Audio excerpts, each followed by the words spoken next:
आप देख रहे हैं देश का विशाल नेटवर्क इंडिया टीवी लाइव, सच्चाई की सही आवाज।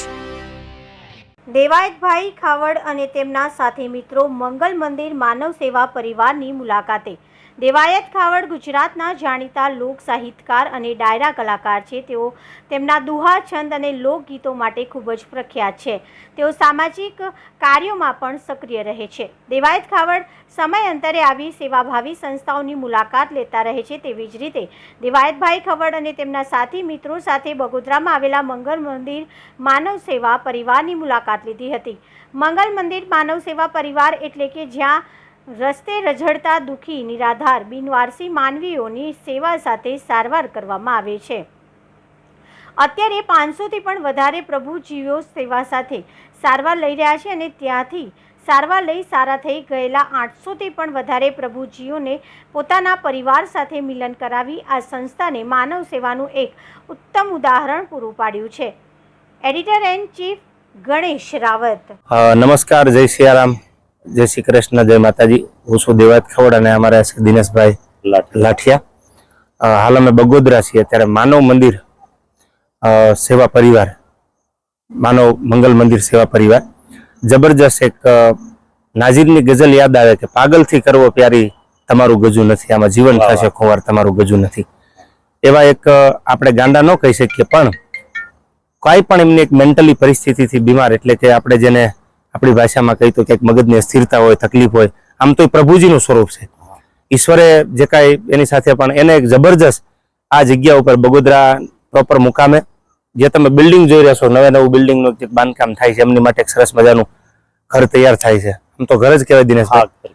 અને દિનેશભાઈનો એક સંકલ્પ હતો કે એમના માટે હું પ્રભુજી માટે 530ની સંખ્યા છે બગોદરા હાલ અત્યારે, એમને સેવાકીય પ્રવૃત્તિ બધાના સાથ સહયોગથી દિનેશભાઈ જબરજસ્ત કાર્ય કરે છે। એટલે ખૂબ લાગણી રાજીપાની અનુભવું છું કે દિન પ્રતિદિન સેવા કરે અને જે પણ આયા પ્રભુજી છે એને સાજા કરીને એમને ભારત વર્ષમાં જે પણ પ્રદેશમાંથી હિન્દી ભાષી હોય, ગુજરાતી હોય અને જેને મગજની સ્થિરતા અને સરસ મજાના જેના સ્વાસ્થ્ય થઈ ગયા એને એમને પરત ઘરે પણ પોગાડે એવી સંખ્યા પણ હું ન ભૂલતો હોઉં તો 800થી 1000ની સંખ્યા। એટલે આજ આ મુલાકાતથી હું આમ તો બીજી ત્રીજી વાર આવ્યો, આ માધ્યમથી કહેવા માંગુ છું કે કોઈ પણ નીકળે તો એને અવશ્ય મુલાકાત લેવી, કોઈ લેવા માટે નહીં, કારણ કે આ કોઈ માગવાનો મંત્ર છે જ નહીં। આ તો રામ રટે રોટા બટે ઉનકો બડો સભાગા, તો કળજુ કાજલની કોટડી એમાં દોલત લગે નહીં દાગ।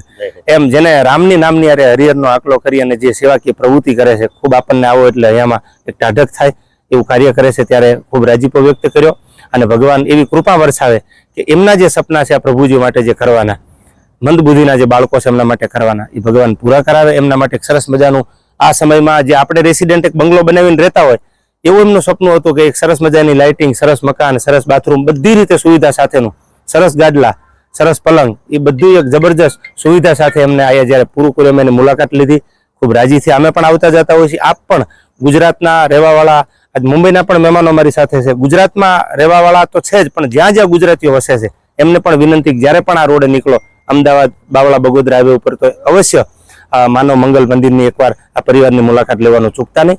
જય સિયારામ। जय श्री। देश और प्रदेश की खबरों के लिए अभी सब्सक्राइब कीजिए इंडिया टीवी लाइव, साथ ही बेल आइकन को दबाना बिल्कुल ना भूलें, जिससे सबसे पहले खबर आप तक पहुंचे।